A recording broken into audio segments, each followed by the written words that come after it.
Bueno,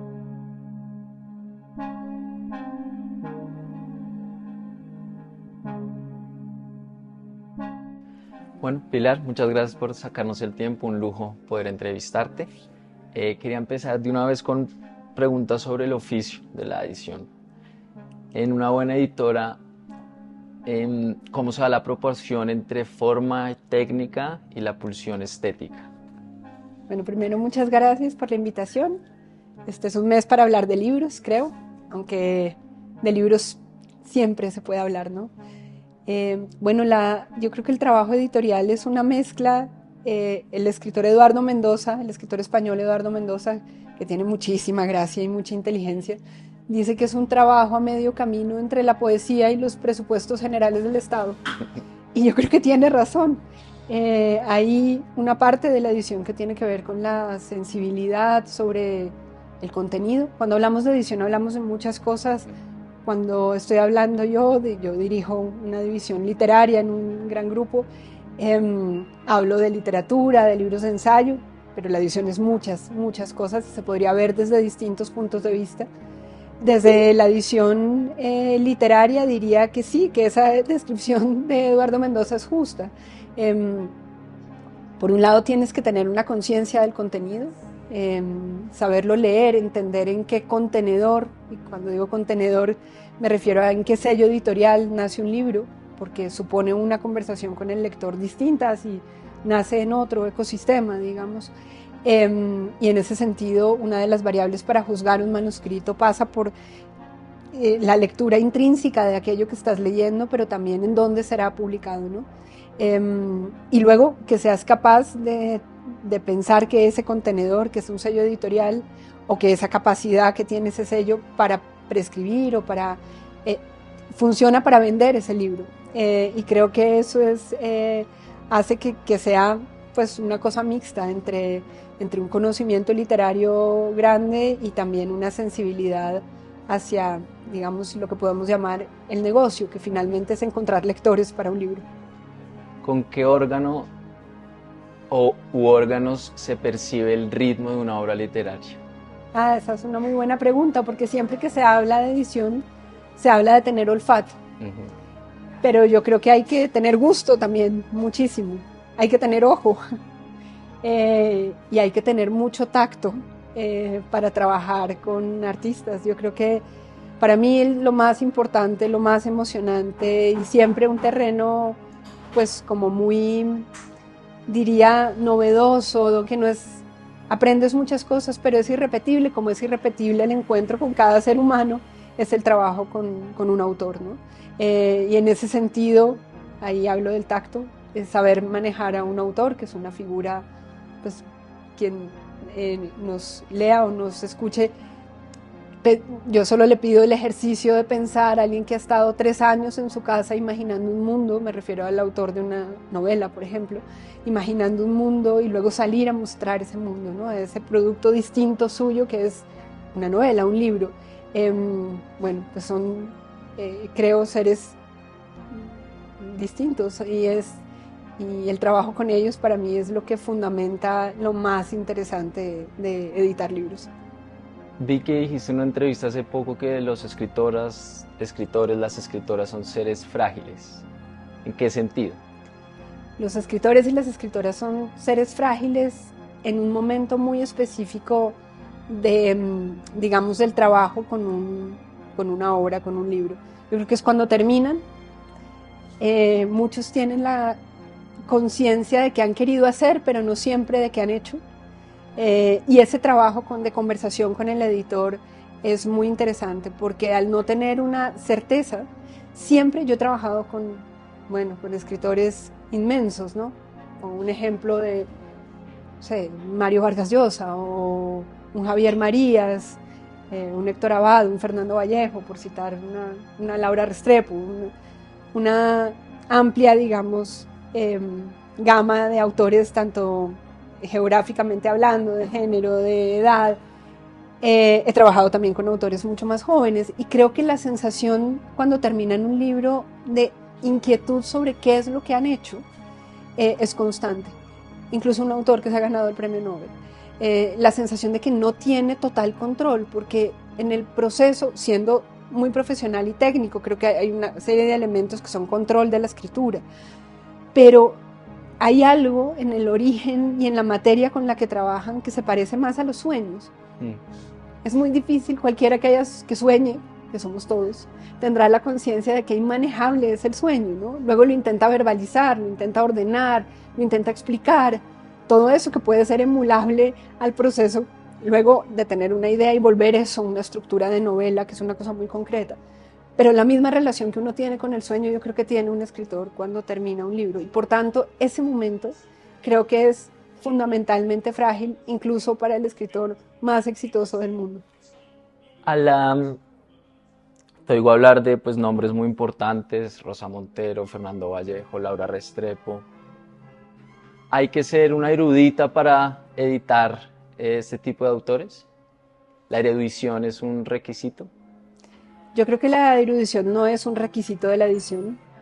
Que uno con un autor es una figura múltiple, pasa de ser un alcahueta a ser un psicólogo, a ser, no sé, su jefe de relaciones públicas, su jefe de finanzas, su jefe de...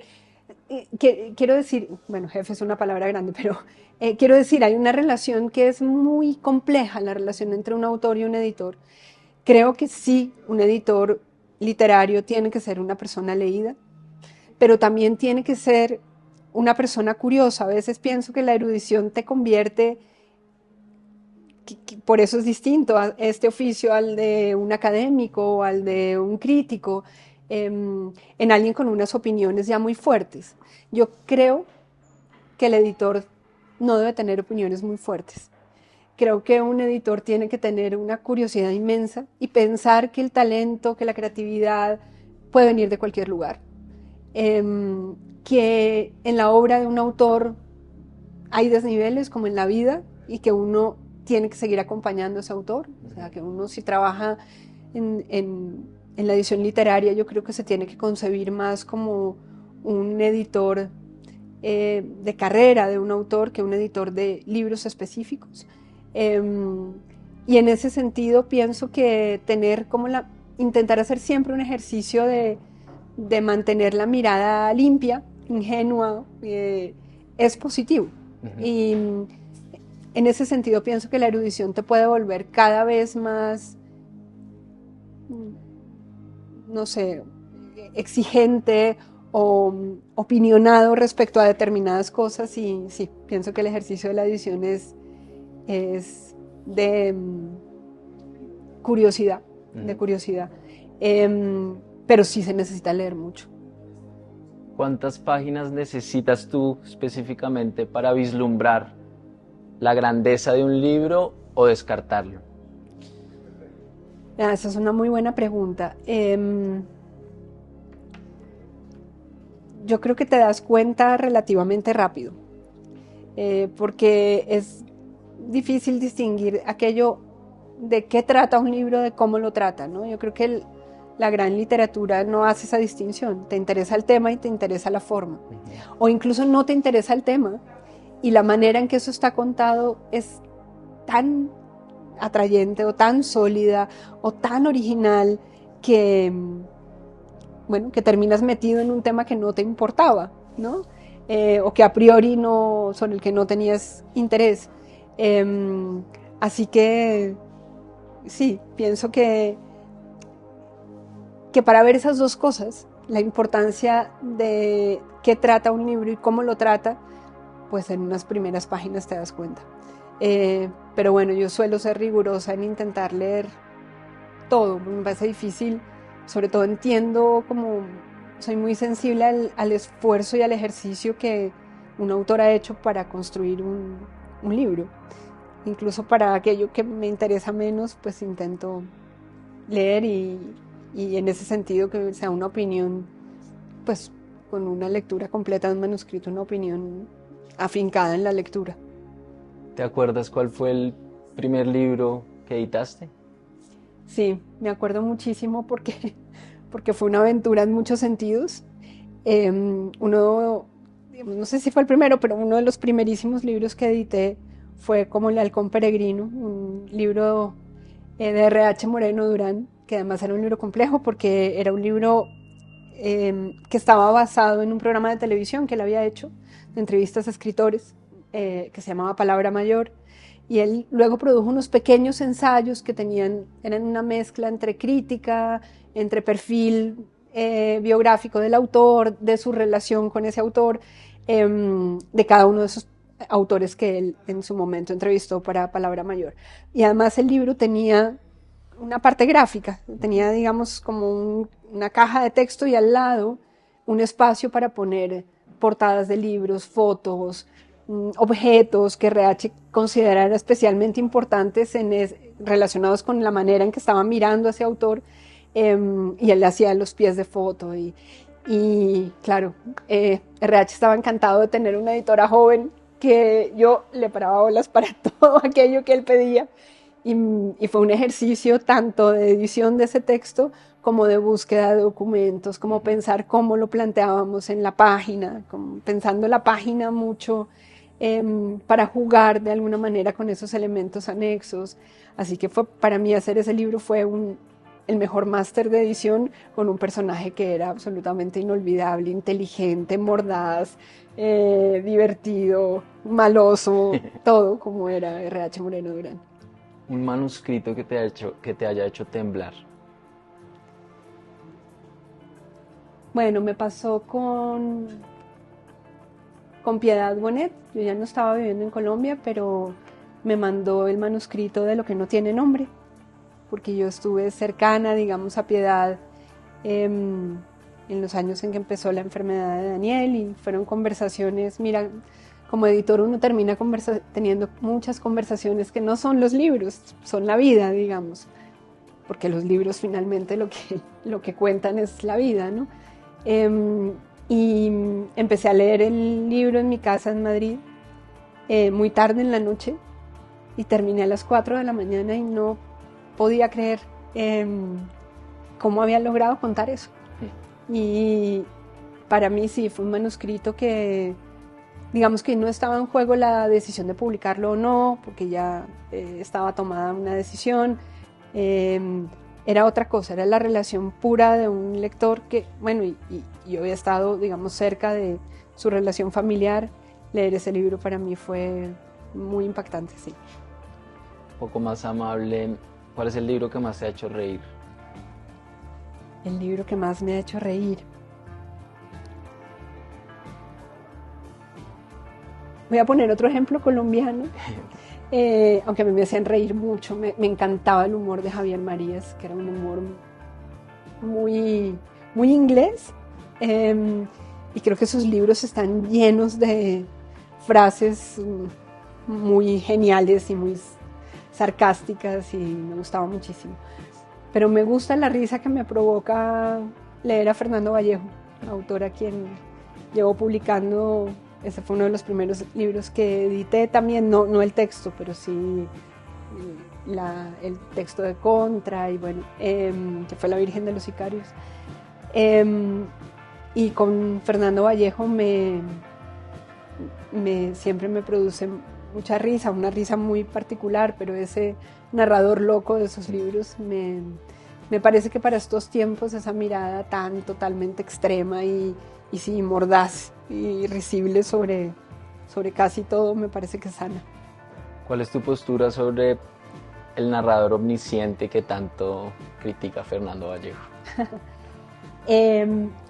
Mira que a Fernando le pasa que sus aseveraciones así muy radicales, luego finalmente él percibe algo de lo que va a pasar. Es decir, Fernando peleaba con el narrador omnisciente todo el tiempo y hablaba del yo, del yo, del yo.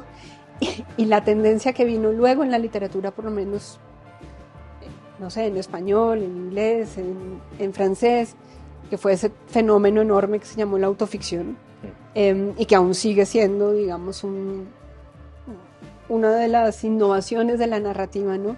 Y yo creo que él percibió algo, como que el diálogo, el narrador omnisciente, mucho más al estilo, si quieres, del cine, pues que en la literatura tenía que contar de otra manera, ¿no? Yo no peleo con ningún narrador, como decía antes, a mí me encanta que cada libro pueda hablar al modo en que tiene que hablar. Incluso me gusta lo que está pasando, que la novela ensancha su propia descripción de género.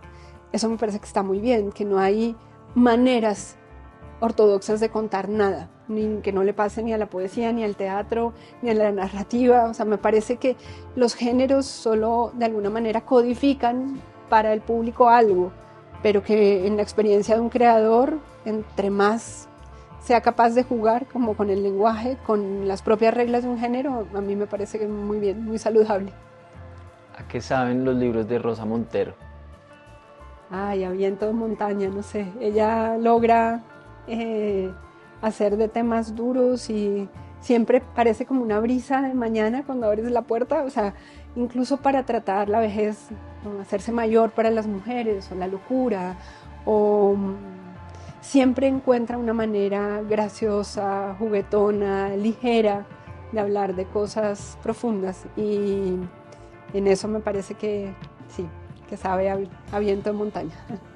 Pilar, ¿qué tan cierto es que fue en gran medida gracias a ti que mientras estabas en Alfaguara, si no estoy mal, lograste que retuvieran a Mario Vargas Llosa antes de ganar el premio Nobel? No, eso es un mito. Digamos que lo que no es mito es que negociar con Carmen Balcells siempre era todo una aventura. No solo pasaba por términos económicos, sino porque era una aventura todo lo que ella en un momento te proponía ser. Bueno, era una persona original, extravagante, y ya había construido un personaje, y yo creo que ella siempre sentía en las cosas importantes que tenía que estar a la altura del personaje que había construido, ¿no? Y esa negociación de ese libro, que era El sueño del Celta, fue en un momento muy complejo de la economía española. Estábamos en plena crisis, el mercado español estaba perdiendo cada año más volumen. En esa crisis llegó a perder el 40% de su volumen, que se dice pronto. Menos mal estaba América Latina para que, digamos, pensar la edición en español de una manera, en términos de negocio, pues con muchos centros, porque y en ese momento se da lugar esa negociación, y había rumores en su momento de que a nosotros, Alfaguara, nos podían vender. Entonces era una coyuntura muy compleja, y ella obviamente era muy consciente y me hacía ver de manera muy consciente que esto estaba pasando y que eso ya nos producía una situación de inestabilidad. Pero yo creo que Mario Vargas Llosa se ha sentido desde que llegó con los cuadernos de Rigoberto Alfaguara, que esta era su casa, y digamos que hubo alguna zona de turbulencia, pero no fue solo esfuerzo mío, era esta coyuntura, y pasó algo que a veces la realidad ordena cosas muy raras. A mí me llaman cerca de las, no sé, 12 del día, avisarme que ha muerto José Saramago. Y que fue un personaje a quien yo quise muchísimo, que vino a Colombia al año siguiente del premio Nobel, que los lectores colombianos adoraron. Yo tengo una anécdota para mi historia editorial maravillosa de el público bogotano queriendo tumbar las puertas del Jorge Eliezer Gaitán porque no podían entrar. Se quedó tanta gente afuera como la que entró al teatro, que tiene 1500 sillas. Se volvió casi un problema de orden público, porque querían ver a Saramago. Era algo realmente emocionante. Pues el día en que, al mediodía de ese día de junio, me llaman a decir que José ha muerto, a la media hora me llama Carmen Balcells a decirme que hemos cerrado el acuerdo del sueño del Celta, y unos poquísimos meses después, cuando estábamos en imprenta con el libro, se anuncia el 7 de octubre que Mario Vargas Llosa es Premio Nobel de Literatura. Así que sí, muy bello. Hablando de crisis, fans, escritores, ¿por qué leer es tan caro? ¿Por qué los libros están tan caros? Al menos esa percepción en Colombia, porque todavía sigue siendo la lectura algo elitista. Yo creo que siempre el precio lo tienes que comparar con algo.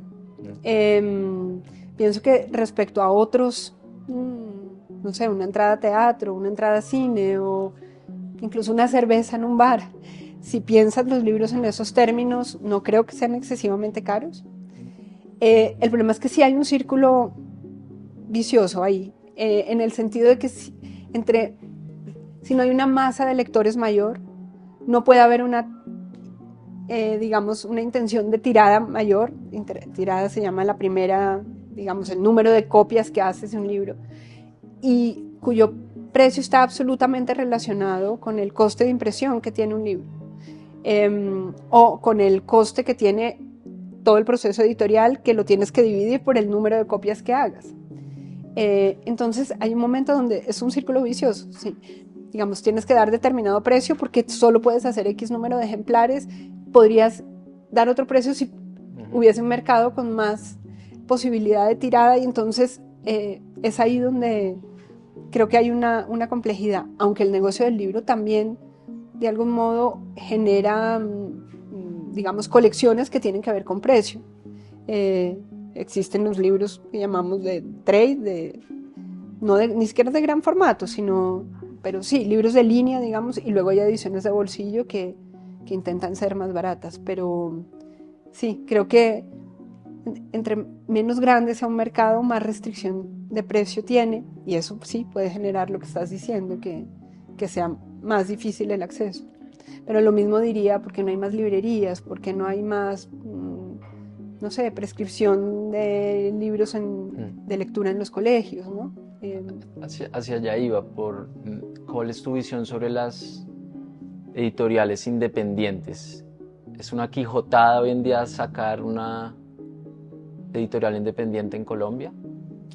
No, yo no creo que sea una quijotada sacar una editorial independiente en Colombia. Creo que justamente porque la distribución no es tan difícil, por un dato que no es el mejor, pero no hay una red enorme de librerías, es decir, la distribución la puedes manejar. Creo que hace que sea posible que haya editores independientes. Es un fenómeno que está siendo totalmente parecido en todo el mundo de habla hispana, y me parece una maravilla. En la medida en que hay más, digamos, concentración de los grupos, hace que surjan más editoriales independientes, que haya más lugar, y a mí eso me parece muy saludable para el ecosistema del libro, digamos. Y es un fenómeno que va desde Argentina hasta México, y en España es digamos, un fenómeno que lleva años, que además los editores independientes se han articulado como grupo, buscan en muchos sentidos distribuirse en conjunto, es decir, hayan maneras de colaborar. Está pasando que hay también colaboraciones entre editores independientes de distintos países que comparten contenido, que se publica un mismo libro en Colombia bajo un sello, en Argentina bajo otro, en Chile bajo otro. A mí me parece que eso es maravilloso, porque genera más posibilidad para los autores, porque enriquece la oferta, y yo creo que el público, siempre y cuando esa oferta sea consistente, mientras ese contenido esté bien seleccionado, hay público, y por tanto creo que un negocio editorial puede vivir. Los márgenes son muy chiquitos, o sea, si alguien se quiere enriquecer vendiendo libros de literatura, le aconsejaría ir a otro negocio, pero de alguna manera, que si lo que quiere es poder sostener un negocio, creo que hay posibilidad. Y ahí sí diría que desde las bibliotecas públicas, pues es importante apoyar, porque digamos, la compra de ejemplares por parte de bibliotecas públicas o tal, también puede asegurar que sean proyectos editoriales que tengan más sostenibilidad en el tiempo, ¿no? Y creo que aquí se están haciendo cosas. Bueno, estamos en esta librería, tengo enfrente un muestrario de editoriales independientes magnífico. Eso me parece que o sea, solo muestra la buena salud del libro, ¿no? Y me parece magnífico que yo voy a muchos máster de edición en España y veo mucha gente queriendo emprender de esa manera. Y siempre la pregunta ¿es posible? Es posible. Lo que pasa es que sí es un negocio competido mucho, y tienes que encontrar una personalidad, una mirada, pues como muy consistente, pero sí creo que es una posibilidad. Para cerrar, ¿con qué chiva de En Agosto nos vemos? Podemos terminar. ¿Qué nos puedes decir de En Agosto nos vemos? que el público creas no sabe? Ay, se ha hablado tanto que no lo sé. O sea, a mí me ha parecido una maravilla lo que ha pasado tras la publicación, desde algo tan simple como contar quién sabía de que esta novela existía, o quién oyó, casi se podría construir un retrato oral de quién oyó García Márquez hablar por primera vez de este libro, qué dijo, cuál era la idea que tenía de la novela, qué otras ideas tenía para otros proyectos editoriales. Es muy emocionante ver, a él le hubiera encantado ese retrato oral que se ha hecho de esto. Y creo que también hay otro elemento que a mí me conmueve y me llena de optimismo sobre la conversación sobre la literatura, y es el hecho de que el libro se ha publicado en más de 40 países al tiempo. En muchos países ya se está reimprimiendo. En España se ha reimpreso, en Colombia se ha reimpreso, en China se ha reimpreso, en Estados Unidos se ha reimpreso. Ocupó la prensa mundial, es decir, que sigue concitando muchísima atención. Lo único que les contaría, no tengo un libro a mano, pero la portada, discutimos mucho qué hacer, cómo. Teníamos ya, los americanos rápidamente tenían como una idea de cubierta que nos compartieron, a ver si hacíamos algo al tiempo, y no nos gustó, que nos parecía el lado más como lúgubre de la historia, es decir, el lado que tenía que ver con el cementerio y no nos gustó nada. Y le dimos muchas vueltas. Este era un ilustrador que a mí especialmente me gustaba mucho, y finalmente le encargamos una imagen. Y el primer boceto que nos dio, el árbol, era un árbol súper europeo. El árbol es muy protagonista en la cubierta. Y entonces hubo una conversación muy buena. Yo le pasaba muchas imágenes de cómo eran los árboles del Caribe. Y me parecía muy bonito. Desde mi oficina está en Madrid, él estaba en Barcelona, y estábamos pensando en el Caribe colombiano, cómo traducirle ese universo para que él pudiera interpretar esa imagen, ¿no? Eso fue un proceso muy bonito, y creo que quedó una cubierta que está muy bien, que se puede leer en clave colombiana, en clave latinoamericana, en clave española y en clave universal, porque nos la han comprado en un montón de lenguas. Así que esa imagen que nos llenaba, como cuando yo la vi dije, sí, me parece que interpreta bien el espíritu de este libro y el espíritu del Caribe colombiano, que en esa novela es tan protagonista. En última hora, sí, en cifras que a la gente le encanta, ¿cuánto se ha vendido en Agosto Nos Vemos? ¿Tienes una idea general? Pues nosotros imprimimos de primera tirada 250,000 ejemplares más o menos, y ya hemos reimpreso en los países que nosotros manejamos en cerca de 4 países. Eso no quiere decir que estén completamente vendidos los libros, pero en Colombia está siendo un fenómeno de venta. No sé cuánto se habrá vendido, pero yo creo que más de la mitad de esa edición la hemos vendido ya, y no se ha cumplido ni un mes de la salida del libro. Así que sí, García Márquez sigue estando en la conversación de la gente. Pilar, muchas gracias. A ti.